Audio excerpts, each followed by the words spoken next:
Okay guys, ఈ వీడియోలో అయితే అసలు what is the difference between HTML and CSS and Java script అనే దాని గురించి అయితే క్లియర్ అండ్ ఇంట్రెస్టింగ్ అయితే మనం నేర్చుకుందాం. ఓకేనా? ఫస్ట్ ఆఫ్ ఆల్ అసలు HTML అంటే ఏంటి? HTML అంటే హైపర్ టెక్స్ట్ మార్కప్ లాంగ్వేజ్. అదే విధంగా దీన్ని మనం క్రియేట్ చేసే వెబ్ పేజెస్ కి స్ట్రక్చర్స్ ఇవ్వడానికి అయితే మనం యూస్ చేస్తాం. ఓకే, బాగానే ఉంది. సెకండ్ వచ్చేసి CSS అంటే ఏంటి? Cascading style sheets. దీన్ని మనం డిజైన్ చేసిన వెబ్ పేజెస్ కి స్టైలింగ్స్ ఇవ్వడానికి, స్టైలింగ్స్ అప్లై చేయడానికి అయితే మనం ఈ CSS అయితే యూస్ చేస్తాం. ఓకేనా? థర్డ్ వచ్చేసి జావా స్క్రిప్ట్. ఈ జావా స్క్రిప్ట్ అంటే ఏంటి? జావా స్క్రిప్ట్ అనేది ఒక dynamic, interactive and user friendly, అంటే యూజర్స్ కి ఈజీగా ఇంటర్ఫేస్ అనేది ఉండేదానికి, ఫంక్షనాలిటీని పర్ఫామ్ చేయడానికి ఈ జావా స్క్రిప్ట్ అయితే మనం యూస్ చేస్తాం. ఓకేనా? నాకు అస్సలు అర్థం కాల. ఓకే, మీకు ఇప్పుడు ఈజీగా అర్థమయ్యేలా ఒక లైవ్ ఎగ్జాంపుల్ ఎక్స్ప్లెయిన్ చేయడానికి అయితే నేను ట్రై చేస్తాను. ఓకేనా?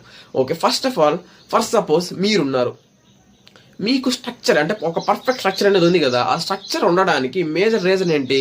బోన్స్, అంటే మీ స్కెలిటన్ని HTML అనుకోండి.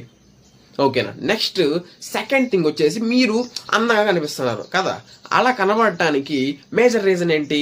మీ కళ్ళు, మీ హెయిర్స్, మీ స్కిన్ టోన్, ఈ విధంగా చాలా ఫ్యాక్టర్స్ అనేది ఉంటుంది. ఓకేనా? ఈ ఫ్యాక్టర్స్ అన్ని, ఈ స్టైలింగ్స్ అన్ని ఈ CSS అనుకోండి. ఓకేనా? నెక్స్ట్ అదే విధంగా మీరు మూవ్ అవుతున్నారు, ఎవరన్నా పిలిస్తే మీరు రెస్పాన్స్ అవుతున్నారు, అలాంటి రెస్పాన్స్ని JS అనుకోండి, జావా స్క్రిప్ట్ అనుకోండి. ఓకేనా? ఈ విధంగా చూడండి, HTML అంటే మీ స్కెలిటన్, నెక్స్ట్ అదే విధంగా CSS అంటే మీ స్టైలింగ్, అంటే మీరు బయట అంటే మనకు ఎలా కనబడుతున్నారు, మీరు ఎలా కనబడుతున్నారు అనేది CSS. నెక్స్ట్ అదే విధంగా మీ బిహేవియర్ ఎలా ఉంది అనేది జావా స్క్రిప్ట్. ఓకేనా? ఈ విధంగా ఈజీగా మనం HTML, CSS, జావా స్క్రిప్ట్ ని ఒక లైవ్ ఎగ్జాంపుల్తో అయితే మనం ఈజీగా నేర్చుకున్నాం కదా.